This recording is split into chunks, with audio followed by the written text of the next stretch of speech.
फिर से डिसेबल हो गया पूनम? हाँ मैम। हेलो, ठीक है, ठीक है। जॉन डीवी का जन्म 1859 ईस्वी में हुआ था और जहां पर हुआ था वो अमेरिका के बर्लिंगटन नगर में हुआ था। और बीए की उपाधि इन्होंने 1879 में वारमॉन्ट में जो जगह थी वहां पर इन्होंने बीए की उपाधि प्राप्त की थी। और इनका दर्शन शास्त्र में विशेष रुचि था। इन्होंने अनेक दार्शनिक संप्रदायों के का इन्होंने अध्ययन किया था और ये दर्शन के प्रतिभाशाली छात्र के रूप में माने जाते थे। और दर्शन में विशेष रुचि होने की वजह से इन्होंने विभिन्न दार्शनिक विचारों का अध्ययन किया, जैसे प्लेटो, हीगल, कांट, डार्विन। इन लोगों के विचारों का इनके ऊपर बहुत ज्यादा प्रभाव ही पड़ा। यहाँ तक कि कांट के दार्शनिक विचारों पर इन्होंने एक शोध भी किया था, पीएचडी भी की थी।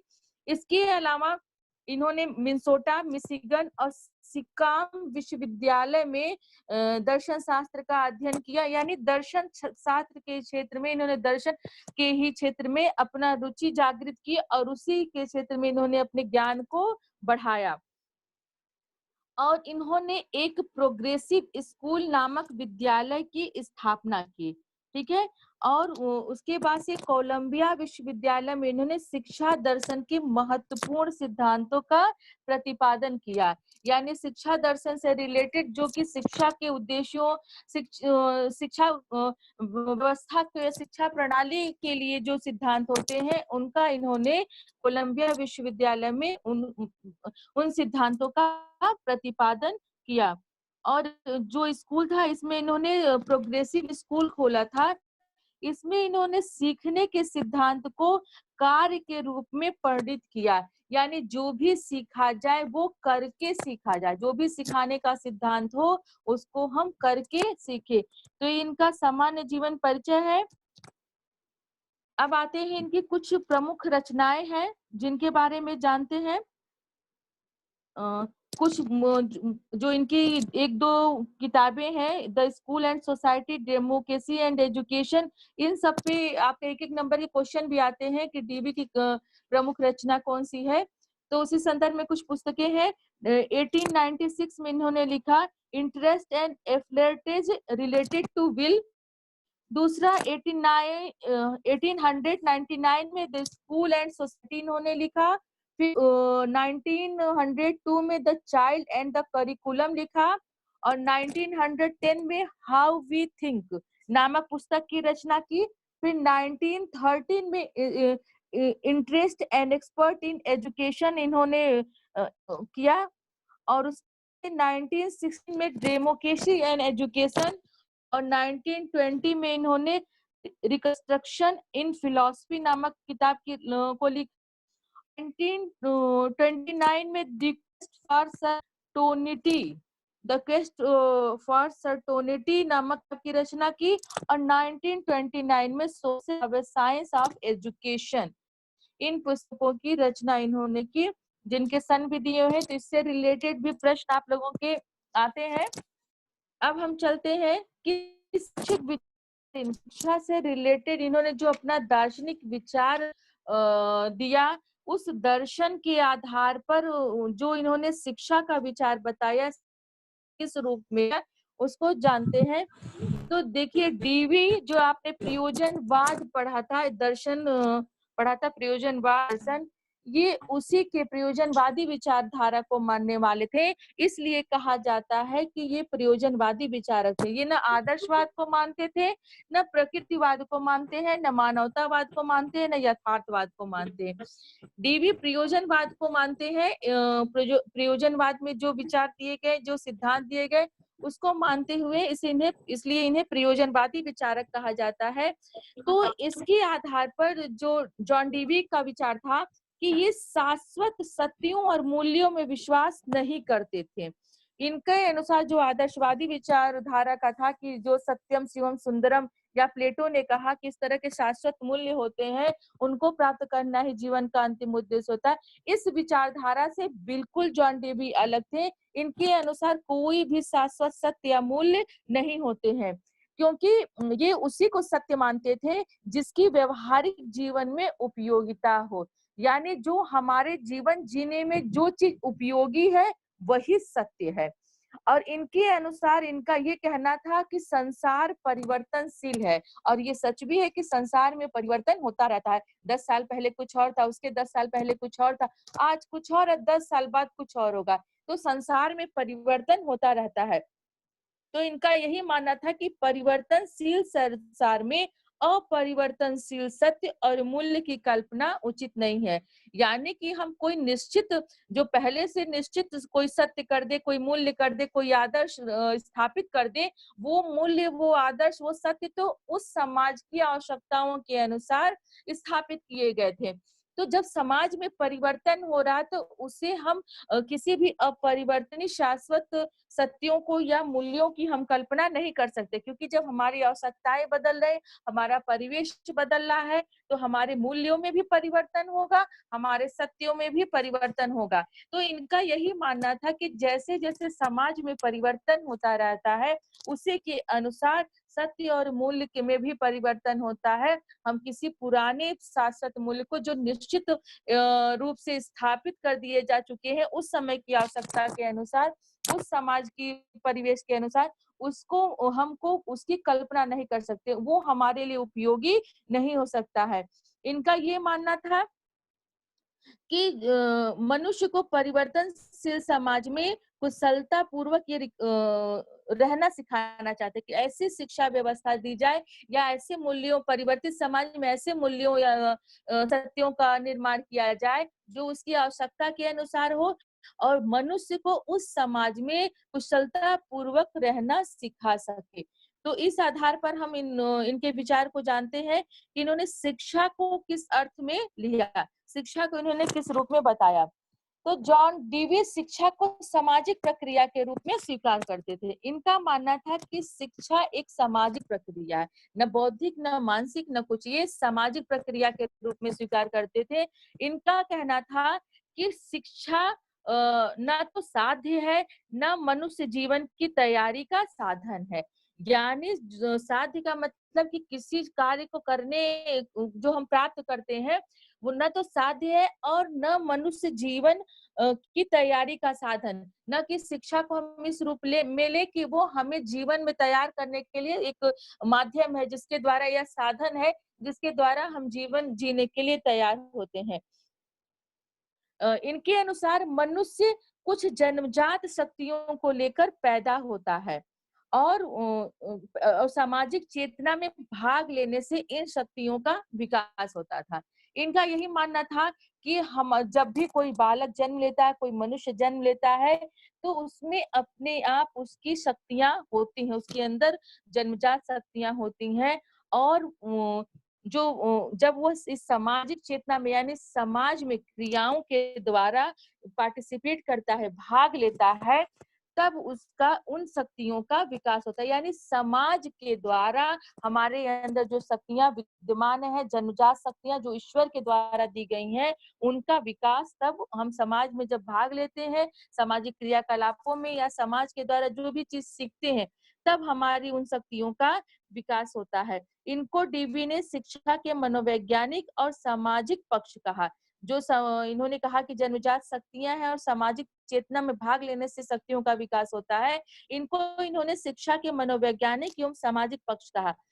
मनोवैज्ञानिक पक्ष के अंतर्गत ये बालक की जन्मजात शक्तियां, रुचियां और उसकी व्यक्तिगत विशेषताओं को लेते थे, कि जो जन्मजात शक्तियां होती हैं, उसमें जो बालक के अंदर शक्तियां हैं, जिन भी कार्यों को करने की योग्यता है, शक्तियां का मतलब यही कि जिस कार्य को करने में हम समर्थ हैं, जिस कार्य करने की विशेषता हमारे अंदर है, जिस कार्य करने का हमारे अंदर गुण है, एवं जिस कार्य को करने में हमारी रुचि है, और व्यक्तिगत विशेषताएं, यानी कि जो हर व्यक्ति की अपनी अपनी विशेषताएं होती हैं, सब में अलग अलग गुण होते हैं, अलग अलग क्वालिटी होती है। तो उनका भी बात कहा कि ये सब जो है जन्मजात शक्तियां, रुचियां, व्यक्तिगत विशेषताएं, ये मनोवैज्ञानिक पक्ष में आती हैं। और सामाजिक पक्ष के अंतर्गत इन्होंने कहा कि सामाजिक दशाएं, यानी जो सामाजिक परिवेश की उस समय कंडीशन चल रही, जो सामाजिक स्थितियां हैं, वो सामाजिक दशाएं, परिवार, पास पड़ोस, संघ, समूह, सभ्यता एवं संस्कृति, ये सब हमारे सामाजिक पक्ष के अंतर्गत आते हैं। तो इनका यही कहना था कि मतलब इन्हीं शक्तियों को जब हम इन सामाजिक क्रियाओं के द्वारा भाग लेते हैं, तो इन शक्तियों का हमारा विकास होता है, यही शिक्षा है। तो इनके अनुसार अगर शिक्षा को डिफाइन किया जाए, तो शिक्षा अनुभव के पुनर्निर्माण की प्रक्रिया है। यानी हम जो कुछ भी सीखते हैं, अनुभव प्राप्त करते हैं, उसके पुनर्निर्माण को, उसको फिर से रिकंस्ट्रक्ट करने की, उसे फिर से बनाने की ही प्रक्रिया को इन्होंने शिक्षा के अर्थ के रूप में बताया। इसके अलावा डीवी जो थे, मनुष्य जीवन इनके मनुष्य के जीवन की सबसे बड़ी विशेषता है मनुष्य का विकास। यानी मनुष्य का विकास होता रहता है, शैशवावस्था, बाल्यावस्था, किशोरावस्था, प्रौढ़ावस्था। इसी तरह से हमारे विकास की अनेक पक्ष भी होते हैं, जैसे शारीरिक पक्ष, मानसिक पक्ष, सामाजिक पक्ष। तो मनुष्य का विकास इन्हीं अवस्थाओं से होते हुए इन पक्षों में होता है कि हमारे शारीरिक विकास होता है, हमारा सामाजिक विकास होता है, और हमारी आयु के बढ़ने के साथ साथ हमारा मानसिक विकास भी होता है। तो इनका ये कहना था कि जो ये विकास से ही मनुष्य अपने प्राकृतिक और सामाजिक पर्यावरण पर नियंत्रण रखता है। यानी जैसे जैसे हमारा शारीरिक, मानसिक एवं सामाजिक विकास होता जाता है, उससे हम अपने प्राकृतिक और सामाजिक पर्यावरण पर नियंत्रण कर पाते हैं। और जो कुछ हमें प्राप्त करना है, जब इन शक्तियों का विकास हो गया और हम अपने प्राकृतिक और सामाजिक पर्यावरण दोनों पर कंट्रोल करना सीख गए, तो जो कुछ हमें प्राप्त करना, जो हमारे लिए उपयोगी है, जो हमारे लिए जरूरी है, जिस चीज को भी हम प्राप्त करना चाहते हैं, उसे हम प्राप्त करते हैं या उसे व्यक्ति प्राप्त करता है। तो इस आधार पर भी इन्होंने अगर देखा जाए कि शिक्षा को किस रूप में परिभाषित कर सकते हैं, इसके अनुसार हम कह सकते हैं कि शिक्षा व्यक्ति में उन सब क्षमताओं का विकास है जो उसके अपने पर्यावरण पर नियंत्रण रखने और अपनी संभावनाओं की पूर्ति करने के योग्य बनाए। यानी शिक्षा की उन्होंने जो रूप लिया कि यही है कि वो हमारे अंदर भी सभी गुणों को विकसित करे, उन सभी क्षमताओं को विकसित करे, जिससे कि हम अपने पर्यावरण पर कंट्रोल कर सके। पर्यावरण का नियंत्रण हमारे ऊपर न हो, जैसी अनुकूल प्रतिकूल जो भी परिस्थितियां हो, उस पर हम नियंत्रण कर सके, और जो हमारी संभावनाएं हैं, जो हमारी आवश्यकताएं हैं, उसकी हम पूर्ति करने के योग्य बन सके। तो इस रूप में इन्होंने शिक्षा के अर्थ को परिभाषित किया है। अब हम आते हैं कि इन्होंने शिक्षा के उद्देश्य जो है को किस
हेलो।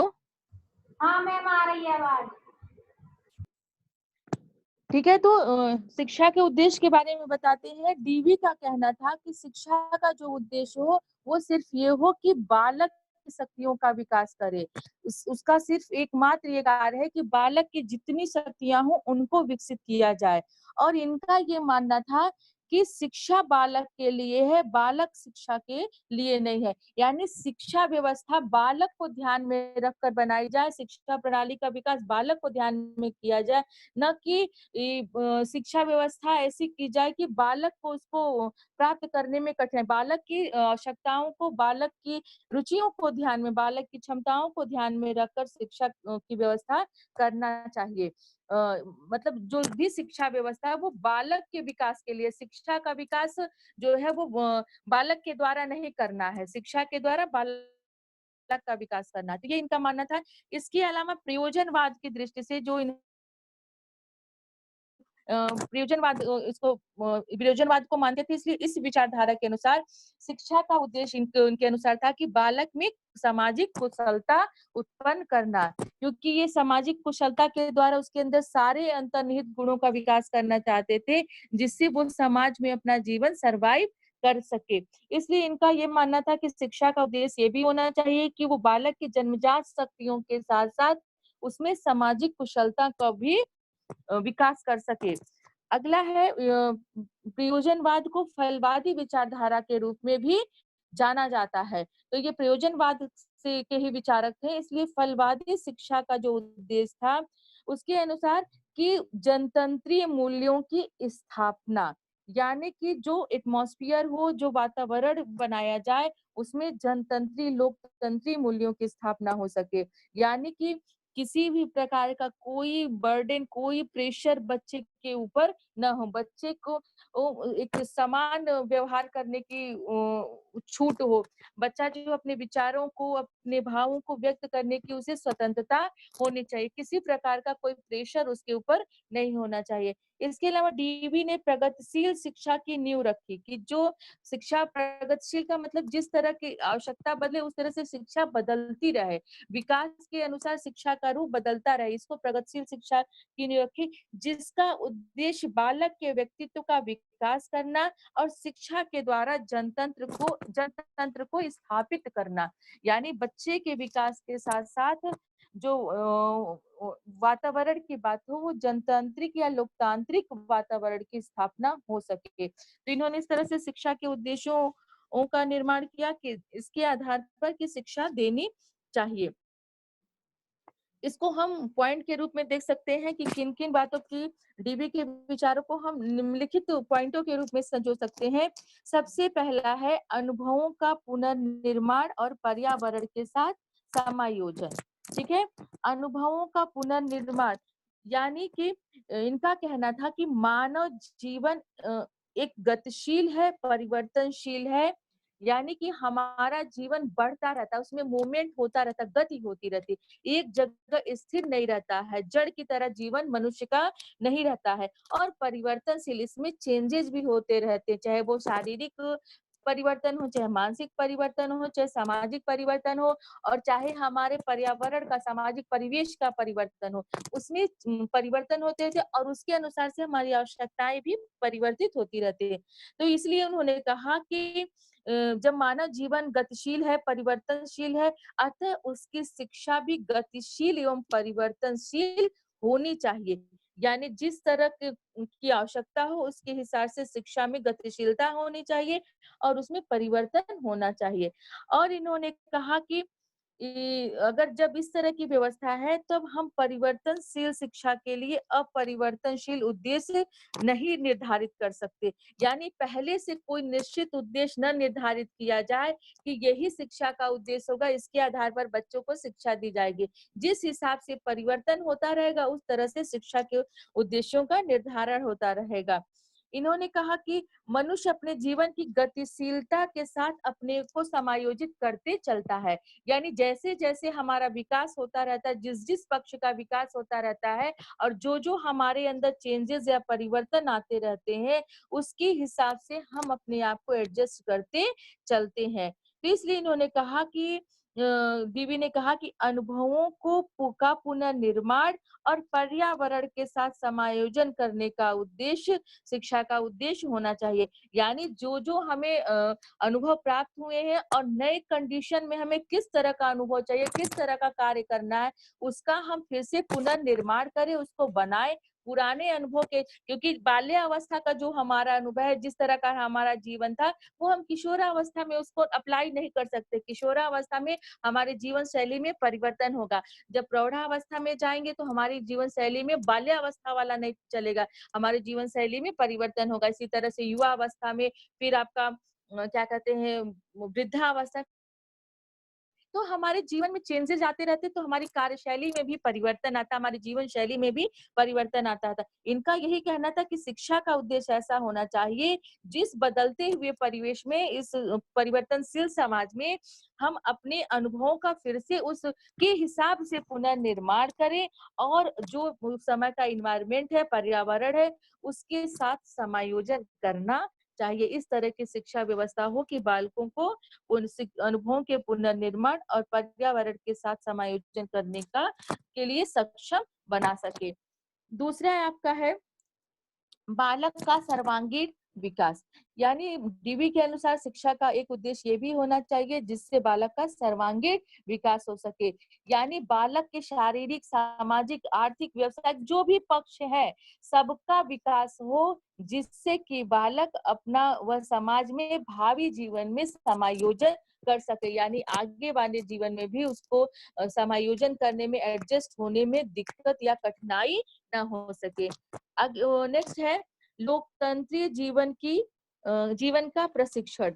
दीवी लोकतंत्री समाज के समर्थक थे कि किसी का शोषण नहीं, सबको समान अधिकार, सबको समान अवसर होना चाहिए, सबको अपने विचारों की अभिव्यक्ति करने का स्वतंत्रता होने चाहिए। इसलिए ये ऐसे समाज में के सभी कार्यों में कुशलता पूर्वक भाग लेने के लिए व्यक्ति में 7 प्रकार की क्षमताएं होनी चाहिए थे। इनका मानना था कि जो लोकतंत्री समाज की स्थापना होगी, उनमें हर व्यक्ति कुशलता पूर्वक भाग ले सके, उसमें अपना सक्रिय योगदान कर सके, तो उसके लिए व्यक्ति में 7 प्रकार की क्षमताएं होनी चाहिए।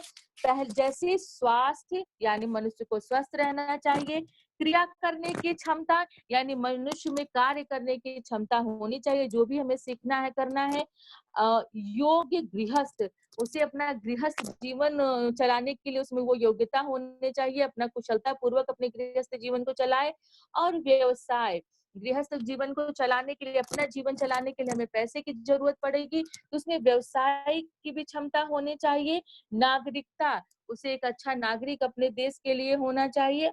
और अवकाश काल का उचित उपयोग, यानी जो कार्य करने के बाद उसका फ्री टाइम, उसको छुट्टी मिल रहा है, उसका वो उचित सदुपयोग कर सके, उसका गलत उपयोग न करे, फालतू में अपने टाइम को व्यर्थ न गवाए, उसका वो उचित सदुपयोग करे। इसके अलावा नैतिकता, यानी नैतिक गुणों का भी विकास होना चाहिए, उसमें दया, करुणा, प्रेम, स्नेह, इन सब गुणों का भी विकास होना चाहिए। एवं चरित्र, अच्छे चरित्र का भी विकास, उसके अंदर कोई दुर्गुण, कोई दुर्भावना का विकास नहीं होना चाहिए, उसके अंदर अच्छे चरित्र की भी योग्यता होनी चाहिए या क्षमता होनी चाहिए। तो जिस मनुष्य में इस तरह की क्षमताएं रहेंगी, जैसे स्वास्थ्य, क्रिया करने की क्षमता, योग्य गृहस्थ, व्यवसाय, नागरिकता, अवकाश काल का उचित प्रयोग, नैतिकता एवं चरित्र, तो ये जो 7 क्षमताएं हैं, तब वो जो जनतंत्री समाज होगा उसमें वो कुशलता पूर्वक पार्टिसिपेट कर सकेगा। इन्होंने कहा कि शिक्षा के सभी पूर्व निश्चित उद्देश्य, जो भी शारीरिक उद्देश्य है, मानसिक उद्देश्य है, सामाजिक उद्देश्य, सांस्कृतिक उद्देश्य, नैतिक एवं चारित्रिक उद्देश्य, व्यवसायिक एवं नागरिकता के शिक्षा, सभी इसमें शामिल होने चाहिए। और इनका कहना था कि बस मापदंड निश्चित नहीं करना चाहिए, यानी शिक्षा के उद्देश्य जो हमारे हर पक्ष का विकास करना है, चाहे शारीरिक, मानसिक, सामाजिक, सांस्कृतिक, नैतिक, चारित्रिक, उनका एक उद्देश्य होना चाहिए, लेकिन उनका कोई क्राइटेरिया नहीं होना चाहिए कि इसी के अनुसार इसका विकास होना है। क्योंकि जब हमारी परिस्थितियां बदलेंगी तो हमारी शारीरिक आवश्यकताएं बदलेंगी, मानसिक क्षमता का बदलेगी, सामाजिक आवश्यकताएं अलग होंगी, सांस्कृतिक आवश्यकताएं अलग होंगी। तो उसके अनुसार से सभी पक्षों का विकास तो होना चाहिए, जिससे कि वो लोकतंत्री जीवन में जी सके या समाज में जी सके। लेकिन पहले से पूर्व निर्धारित उद्देश्यों के अनुसार नहीं, बदलती हुई परिस्थितियों या आवश्यकताओं के अनुसार उसको प्रशिक्षित करना चाहिए। नेक्स्ट है आपका सामाजिक कुशलता का विकास। डीवी चूंकि डीवी के अनुसार मनुष्य जो भी कुछ विचार करता है वो समाज में रहकर ही करता है और सामाजिक कार्यों में या सामाजिक चेतना में भाग लेकर करता है। यानी जब तक हमारा समाज से इंटरेक्शन नहीं होगा डीवी के अनुसार, तब तक हम कोई विचार नहीं कर सकते। जब हमारा समाज से, सामाजिक क्रियाओं से इंटरेक्शन होता है, हम एक दूसरे से विचारों का आदान प्रदान करते हैं, तभी हम कुछ विचार कर पाते हैं, मनुष्य विचार कर पाता है। तो समाज को समझने के लिए और अपने आप को समाज में समायोजित करने के लिए डीवी ने कहा कि शिक्षा का उद्देश्य होना चाहिए कि उस व्यक्ति या बालक में सामाजिक कुशलता का, सोशल इफिशियंसी का विकास करे, जिससे कि बालक सामाजिक रूप से कुशल होकर समाज में अपना जीवन यापन अच्छे से कर सके। नेक्स्ट है आपका बालक को महत्ता, यानी बालक को महत्व देने की बात है कि इन्होंने शिक्षा के उद्देश्य का निर्धारण करते समय ये भी कहा कि जब भी शिक्षा का उद्देश्य निर्धारित किया जाए उसमें बालक को महत्वपूर्ण स्थान दिया जाए। इनका ये कहना था कि बालक अपने मूल्यों और आदर्शों का स्वयं निर्माण करता है, यानी जो भी वो सीखता, जो भी अनुभव प्राप्त करता है उसके द्वारा अपने मूल्य एवं आदर्श का स्वयं निर्माण करता है। इनका कहना था कि इसके लिए उसे शिक्षा के लिए ऐसे परिस्थितियों को बनाना चाहिए, ऐसे वातावरण का निर्माण करे जिससे कि बालक अपने आदर्शों या मूल्यों का निर्माण स्वयं कर सके। यानी कि बालक को महत्व देते हुए उसके ऊपर कोई मूल्य की या आदर्शों को न थोपा जाए पहले से, वो खुद अपने मूल्यों आदर्शों का निर्माण करेगा। बस शिक्षा का उद्देश्य ऐसा हो कि वह बालक के लिए इस तरह का एटमॉस्फेयर, इन्वायरमेंट या पर्यावरण क्रिएट करे जिससे बालक उन परिस्थितियों में अपने मूल्यों में आदर्शों का निर्माण खुद कर सके। नेक्स्ट और लास्ट है आपका गत्यात्मक निर्देशन। यही चीज है जो गतिशीलता की बात ये कहते हैं कि चूंकि जब सब कुछ गतिशील है, समय के साथ साथ सब में परिवर्तन होता रहता है, तो इनका यही मानना था कि जब बालक या मनुष्य एक गतिशील प्राणी है तो शिक्षा का उद्देश्य भी ऐसा हो कि बालक को बदलते हुए आवश्यकता एवं परिस्थितियों के अनुसार उसे गतिशील बनाया जा सके। यानी शिक्षा का उद्देश्य ऐसा हो जिससे कि बालक गतिशील बने और स्वयं अपनी दिशा में आगे बढ़ सके या अपनी प्रगति कर सके। अब हम आते हैं कि इन उद्देश्यों को पूरा करने के लिए इन्होंने किस पाठ्यक्रम की बात कही, क्योंकि उद्देश्यों को प्राप्त करने का जो साधन है वो हमारा पाठ्यक्रम ही होता है, जिससे हम अपने उद्देश्यों को, शैक्षिक उद्देश्यों को प्राप्त करते हैं। तो डीवी ने परंपरागत विषय केंद्रित पाठ्यक्रम को दूषित बताया। ठीक है, इनका ये कहना था कि जो पहले से चली आ रही है पाठचर्या, जिसमें कोई वो बच्चों के लिए जो उपयोगी नहीं है, क्योंकि जब हमारी आवश्यकताएं बदलती है तो उस पाठचर्या का कोई मतलब नहीं रह जाता है। तो इन्होंने जो पहले से परंपरागत विषय केंद्रित पाठचर्या चल आ रही है, विषय के आधार पर बच्चों को पढ़ाया जा रहा था, उसको इन्होंने दूषित या गलत बताया। इन्होंने इस बात पर बल दिया कि पाठचर्या को कृत्रिमता से दूर होना चाहिए, यानी आर्टिफिशियलिटी न उसमें रहे, कोई बनावटीपन न रहे और बच्चों के वास्तविक जीवन की क्रियाओं पर आधारित होना चाहिए। यानी ऐसे पाठ्यक्रम का निर्माण करें जो हमारे लिए, हमारे वास्तविक जीवन से रिलेट हो, जिसको सीखने से हम अपने जीवन, जो हमारे जीवन के लिए उपयोगी, हमें जीवन जीने में कठिनाई न हो। उसमें कोई भी इस तरह का कृत्रिम पाठ्यक्रमों को समावेश न किया जाए, बल्कि हमारे वास्तविक जीवन से रिलेट करके क्रियाओं पर आधारित पाठ्यक्रम का निर्माण होना चाहिए। इसके अलावा डीवी ने बच्चों की मनोवैज्ञानिक स्थिति, मनोवैज्ञानिक स्थिति, सामाजिक स्थिति एवं विषय एवं क्रियाओं की उपयोगिता को पाठचर्या के निर्माण का आधार बताया। इन्होंने कहा कि जब भी हम पाठचर्या का निर्माण करें तो इस बात का ध्यान दें कि बच्चों की मनोवैज्ञानिक स्थिति क्या है, यानी बच्चा किस उम्र का है,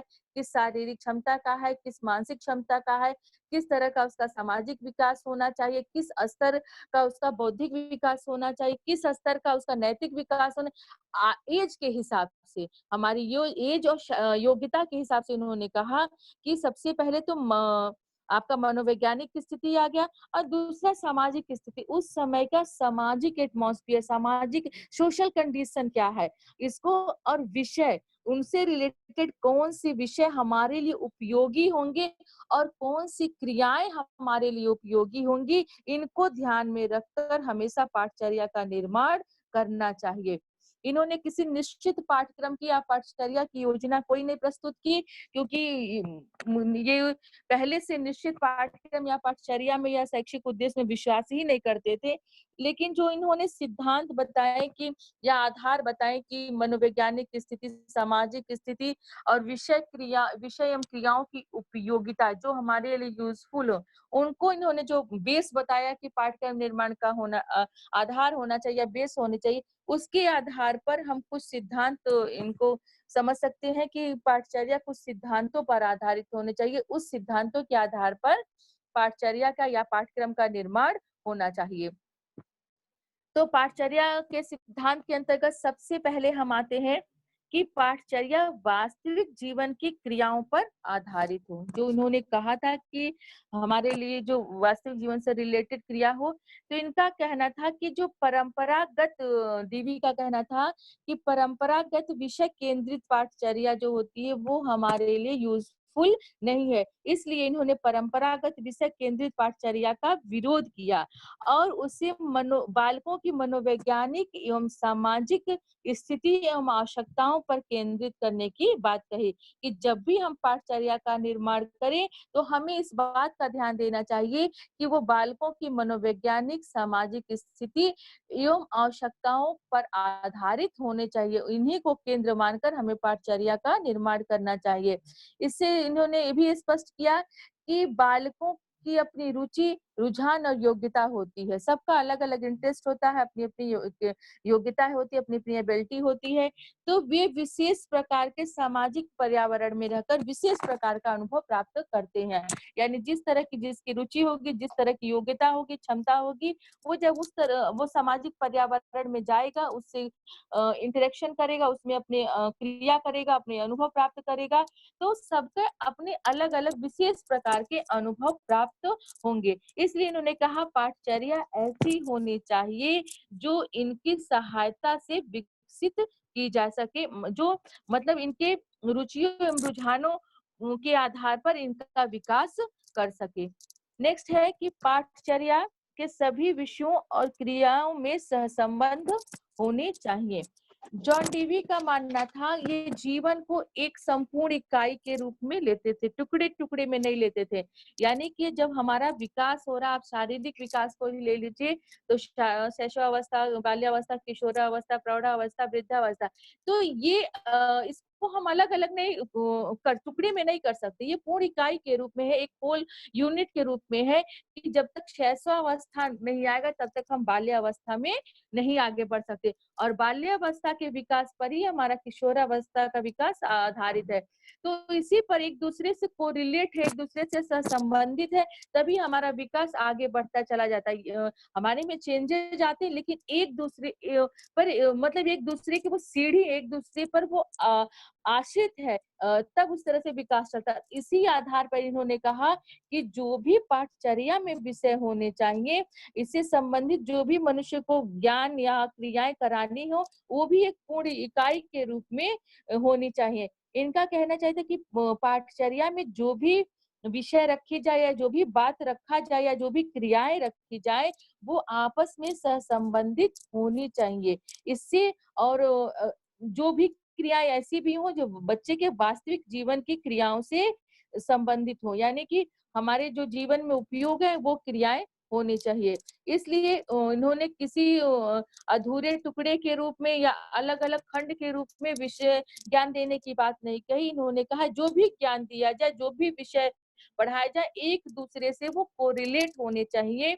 जैसे आपको पहले वर्ण पढ़ाया जाता है, वर्ण के बाद आपको शब्द पढ़ाया जाता है, 2 अक्षर का शब्द, फिर 3 अक्षर का शब्द, फिर मात्रा वाले शब्द पढ़ाए जाते हैं, एक-एक आ की मात्रा, एक तो ये क्या होता है, ये अगर हम वर्ण ना पढ़े, सीधे हमें 2 अक्षर के शब्द पढ़ाना शुरू कर दिया जाए, तो हम नहीं पढ़ सकते हैं, क्योंकि हमें वर्ण पता नहीं, उनकी ध्वनि पता ही नहीं चलेगी।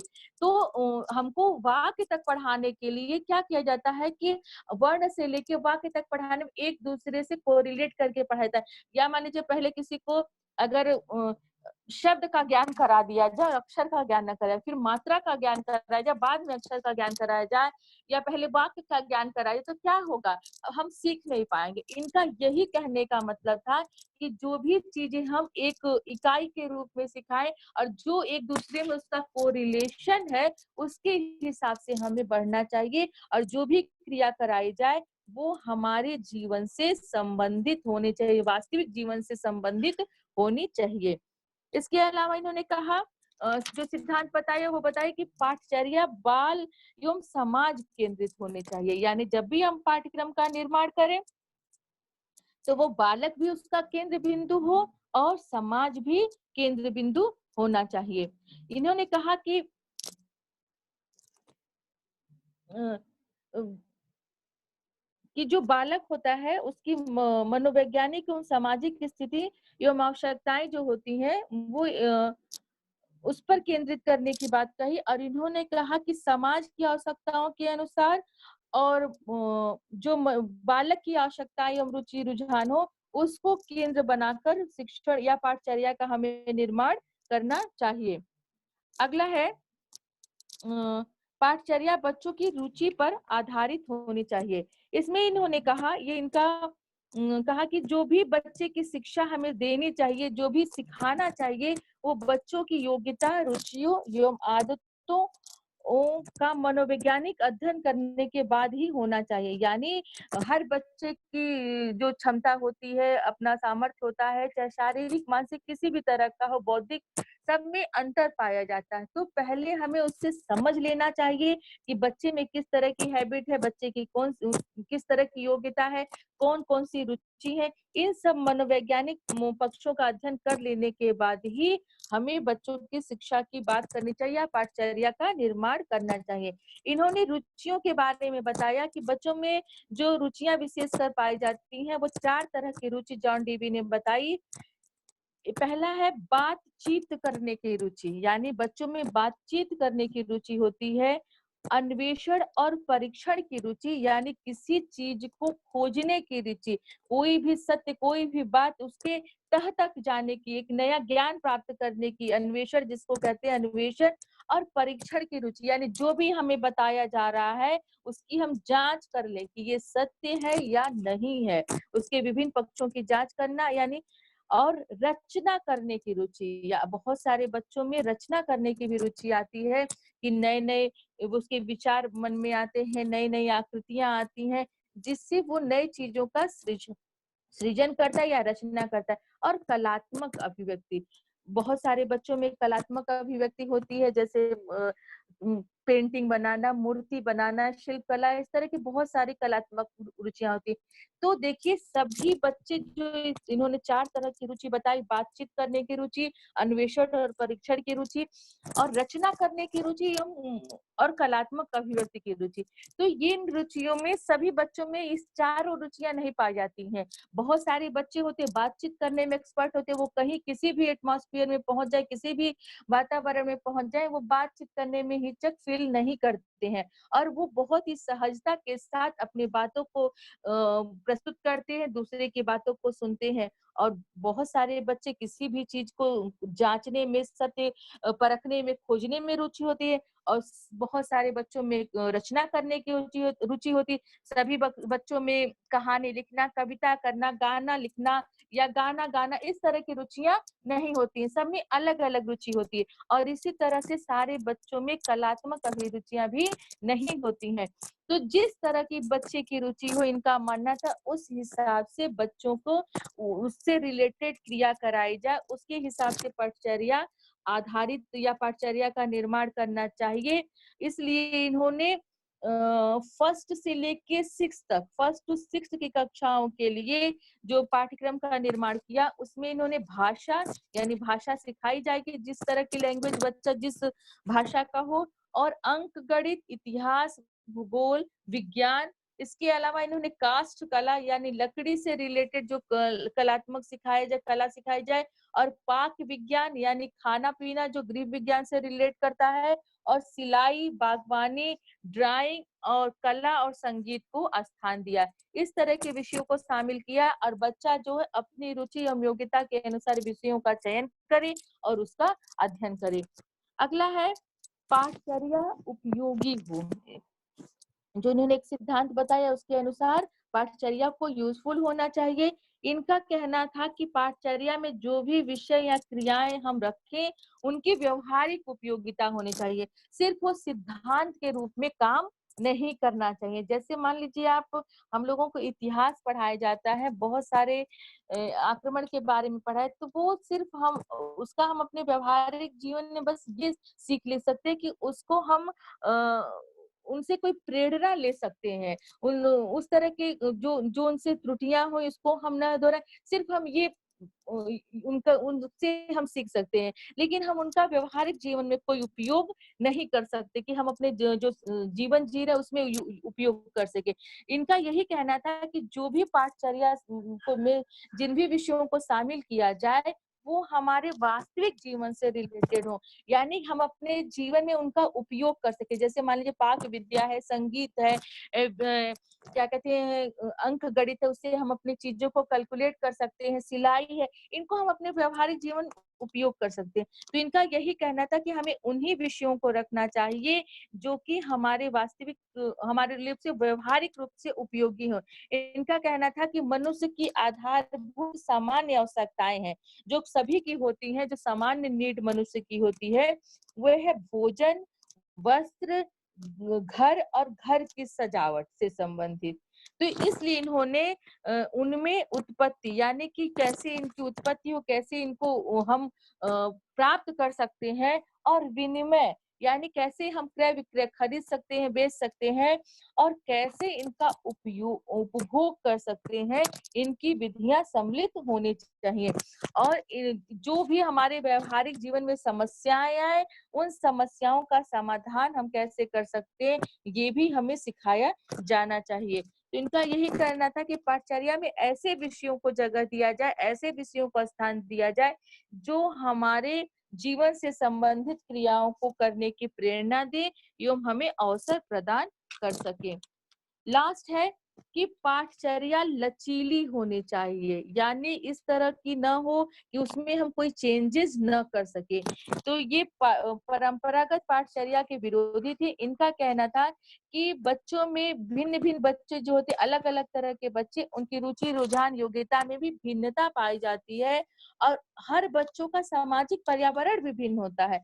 आप देखिए, मध्यम वर्गीय बालक का सामाजिक पर्यावरण अलग होगा, उच्च वर्ग के बालक बच्चों का सामाजिक पर्यावरण अलग होगा, और गरीब जो होंगे, निम्न वर्ग के लोग हैं, उनका सामाजिक पर्यावरण अलग होगा। जिनका यही कहना था कि जब बच्चे की रुचि, रुझान, योग्यता अलग अलग है और हमारा सामाजिक परिवेश, सामाजिक पर्यावरण भी भिन्न है, तो हमें उसके अनुकूल हमारी आवश्यकताएं भी अलग अलग होंगी। इसलिए इन्होंने कहा कि पाठचर्या में भिन्नता होनी चाहिए, फ्लेक्सिबिलिटी होनी चाहिए, क्योंकि समाज की स्थिति आवश्यकताएं भी सदैव बदलती रहती हैं, और ऐसी स्थिति में पाठचर्या में भी परिवर्तन या बदलाव की जरूरत होती है, जिससे मनुष्य परिवर्तित समाज की आवश्यकताओं की पूर्ति आसानी से कर सके, सरलता से कर सके, और सरलता से अपना जीवन यापन कर सके। इसलिए इन्होंने कहा कि पाठ्यक्रम का निर्माण करते समय हमें इस सिद्धांत का भी पालन करना चाहिए कि पाठचर्या लचीली हो। अब हम आते हैं शिक्षण विधि पर। शिक्षण विधि को इन्होंने बहुत बारे में बहुत बड़ा रूप में विस्तृत रूप नहीं बताया। इन्होंने कहा कि डीवी का मानना था कि किसी भी पूर्व निश्चित ज्ञान को स्वीकार नहीं करना चाहिए। ये उसके पक्ष में नहीं थे कि जो पहले से कोई ज्ञान निर्धारित कर दिया गया है, निश्चित कर दिया गया है, उसको हम स्वीकार करें। इनका कहना था कि हम सब जो भी ज्ञान हम प्राप्त करें, जो चाहे वो पहले से निश्चित है, चाहे अभी हम प्राप्त कर रहे हैं, उसे हम प्रयोग की कसौटी पर कस कर ही हमें स्वीकार करना चाहिए। जब तक हम उसे देख न ले कि ये हमारे लिए उपयोगी है कि नहीं, ये सत्य है कि नहीं, तब तक हमें उसे उस ज्ञान को स्वीकार नहीं करना चाहिए। इन्होंने जो कुछ विधियों को बताया उसमें है प्रयोग विधि, अवलोकन विधि, क्रिया विधि, स्वानुभव विधि, तर्क एवं निर्णय विधि। इन विधियों को इन्होंने आधार बनाया, क्योंकि ये क्रिया को ही सीखने का आधार मानते थे कि जब तक मनुष्य क्रियाशील नहीं रहेगा, जब तक कोई व्यक्ति खुद एक्टिव नहीं रहेगा, क्रिया नहीं करेगा, तब तक वो सीख नहीं सकता। तीनों ने सीखने के लिए दो चीजों को इम्पोर्टेंट दिया, सामाजिक पर्यावरण और सीखने के लिए क्रियाशील होना। तो इन्होंने कहा कि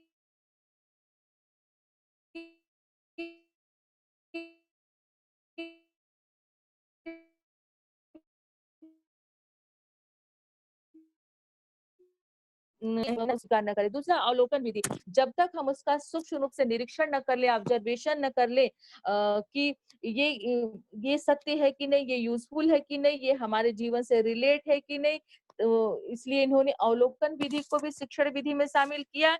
और अगला है क्रिया विधि, कि जब तक हम खुद करके उसको न सीखें, सिद्धांत के रूप में किसी भी विचार को हम न स्वीकार करें, जब तक हम खुद करके सीखे, और क्रिया द्वारा सीखा हुआ ज्ञान ही स्थायी होगा, और उसको सीखने से जो होगा हम अपना उसका यूज अपने व्यवहारिक जीवन में कर सकेंगे। इसलिए इन्होंने क्रिया विधि को भी शिक्षण विधि के रूप में अपनाने की बात कही। इसके अलावा स्वानुभव, जो भी कुछ हम सीखे अपने अनुभव के द्वारा सीखे, अपने क्रियाओं के द्वारा सीखे और अपने अनुभवों के पुनर्निर्माण कर सके। और इसके अलावा इन्होंने तर्क एवं निर्णय निकालना, कि जब तक किसी भी चीज के आगे पीछे क्यों है, कैसे है, इसको न जान ले, उसके आधार पर ही हमें क्या कहते हैं निर्णय लेना चाहिए, या किसी बात का निर्धारण या उस ज्ञान का निर्धारण करना चाहिए। तो इन्होंने शिक्षण विधि में तर्क एवं निर्णय विधि को भी अपनाने की बात कही, जिससे कि हम जो भी कुछ स्वीकार करें वो सत्य हो या हमारे लिए वो उपयोगी हो। अब हम आते हैं शिक्षक की बात करते हैं। तो डीवी जो है वो शिक्षक केंद्रित की बात नहीं करते हैं। डीवी से पहले जो लोग भी थे, प्लेटो थे चाहे रूसो थे, या तो शिक्षक केंद्रित की बात किए या तो बाल केंद्रित की बात किए, या तो किसी ने शिक्षक को महत्वपूर्ण स्थान दिया तो किसी ने विद्यार्थियों को महत्वपूर्ण स्थान दिया। परंतु डीवी ने शिक्षक और शिक्षार्थी दोनों को समान महत्व दिया। इनका ये कहना था, ये शिक्षकों को शिक्षार्थियों पर अपने आदर्श थोपने की छूट नहीं देते थे, कि टीचर अपने आदर्शों को, अपने आचरणों को, अपनी चीजों को, अपने विचारों को, अपने बातों को स्टूडेंट पर थोपे। इस बात के पक्ष में ये नहीं थे, बल्कि इनका ये मानना था कि टीचर बस ऐसे इन्वायरमेंट का या ऐसे पर्यावरण का निर्माण करे जिससे कि शिक्षार्थी स्वयं अपने आदर्शों का चयन कर सके, वह स्वयं अपने आदर्शों का, मूल्यों का निर्माण कर सके। तो शिक्षक का यही रोल है कि बच्चे के लिए ऐसे पर्यावरण का निर्माण करे, उसके ऊपर कोई भी क्रिया, कोई भी कार्य थोपे ना, जिससे कि बालक स्वयं खुद सीखे और अपने अनुभवों को या अपने उसको प्राप्त करे और अपने आदर्शों का निर्माण करे। शिक्षार्थी की बात लेते हैं, तो शिक्षक के समान इन्होंने शिक्षार्थियों को भी महत्व दिया।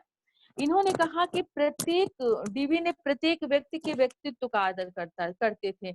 यानी प्रत्येक व्यक्ति के व्यक्तित्व का आदर का मतलब है कि जब सब में सभी एक जैसे नहीं होते, सबकी अलग अलग पर्सनालिटी होती है, किसी में कुछ विशेषता होती है, कुछ कमियां, किसी में कुछ विशेषता होती है तो कुछ कमियां होती। जो हमारे कमी है हो सकता है वो अगले में विशेषता है, जो अगले की विशेषता हो सकता है हमारे में कमी। ये पर्सनालिटी का गुण होता है, ठीक है। तो सभी की पर्सनालिटी एक जैसी नहीं होती, सभी में सभी गुण विद्यमान नहीं होते। ये इस बात का आदर करते थे, इस बात को समझते थे। ये मनुष्य की व्यक्तिगत भिन्नता को जानते थे। इसलिए ये प्रत्येक बच्चे को अपने स्वाभाविक विकास के लिए स्वतंत्रता देना चाहते थे। यानी जैसी हमारी आवश्यकता है, जैसी हमारी गति है, उस हिसाब से, जैसी हमारी क्षमता है, उस हिसाब से हमें स्वतंत्र छोड़ दिया जाए, बालक को स्वतंत्र छोड़ दिया जाए, जिससे बालक अपना विकास कर सके। इसके अलावा डीवी लोकतंत्री व्यवस्था में विश्वास करते थे, यानी ऑटोक्रेटिक नहीं थे, ये डेमोक्रेटिक व्यवस्था में विश्वास करते थे कि बालकों के हिसाब से सभी को अपने विचारों को, अपनी बातों को, अपने कार्यों को करने की स्वतंत्रता होनी चाहिए, अपनी आवश्यकता, अपनी रुचि एवं अपनी क्षमता के अनुसार। इसके अलावा ये एक तरफ व्यक्ति के व्यक्तित्व का या व्यक्तित्व का आदर करते थे, यानी कि जो भी हमारे अंदर गुण विशेषता है उसका भी आदर करते थे, तो दूसरी ओर उसे सामाजिक व्यस्त या व्यक्ति बनाने पर भी बल देते थे। यानी हमारे अंदर जो भी विशेषताएं, जो भी गुण है, जो भी क्वालिटी है, वो तो हो ही, उसका विकास किया जाना चाहिए। लेकिन इन्होंने कहा कि किसी भी व्यक्ति को सामाजिक गुणों में भी निपुण होना चाहिए, क्योंकि वो सामाजिक प्राणी के रूप में व्यक्ति को स्वीकार करते हैं। और इनका मानना था कि बालक या व्यक्ति समाज में ही रहकर अपना जीवन यापन करता है। इसलिए हमें, उनका कहना था कि जो बालक हो वो एक सामाजिकृत व्यक्ति भी बनना चाहिए, यानी सामाजिक गुणों को भी उसे सीखना चाहिए। अब हम आते हैं अनुशासन की बात करते हैं कि इन्होंने अनुशासन को किस रूप में लिया। तो डीवी अनुशासन की परंपरागत विचारधारा के विरोधी थे। ये कि जो बच्चों को दंडात्मक व्यवस्था की बात थी, इसके बिल्कुल विरोधी थे। ये बालक के आचरण को कृत्रिम साधनों द्वारा नियमित करने में विश्वास नहीं करते थे, कि बच्चे को डांट कर दिया जाए, बच्चे को मुर्गा बना दिया जाए, बच्चे को कान पकड़ कर खड़ा कर दिया जाए, बच्चे को धूप में खड़ा कर दिया जाए, या कुछ और शारीरिक दंड दे दिया जाए, या इस तरह की इन आर्टिफिशियल चीजों से, बाहरी चीजों से हम बच्चे को डरा नहीं सकते, बच्चों में को हम अनुशासित नहीं कर सकते। तो ये बालक के आचरण को कंट्रोल करने के लिए इस तरह के कृत्रिम साधनों में विश्वास नहीं करते थे। डीवे के अनुसार अनुशासन एक आंतरिक शक्ति है, मतलब हमारे अंदर, अपने अंदर की शक्ति है, जो मनुष्य को समाज सम्मत सोचने और व्यवहार करने की ओर प्रवृत्त करता है। यानी जो हमारे अपने अंदर की शक्ति होगी, वो हमें समाज के हिसाब से, जो समाज की विचारधारा है, समाज उस तरह से सोचने और उस तरह के व्यवहार करने की ओर हमें प्रवृत्त करेगी, या उस तरह का हमारा विकास करेगी। इनका कहना था कि अनुशासन का उद्देश्य एक ऐसा सामाजिक व्यष्टि या व्यक्ति का निर्माण करना है जो सामाजिक हित में अपना योगदान दे सके। यानी इस तरह से इन्होंने सामाजिक अनुशासन की बात कही कि किसी भी व्यक्ति को सामाजिक रूप से अनुशासित होना चाहिए। इस बात का ध्यान दीजिएगा आप लोग कि जो अनुशासन की बात कही, न प्रभावात्मक या मुक्तियात्मक या दंडात्मक, किस तरह के अनुशासन की बात नहीं कही।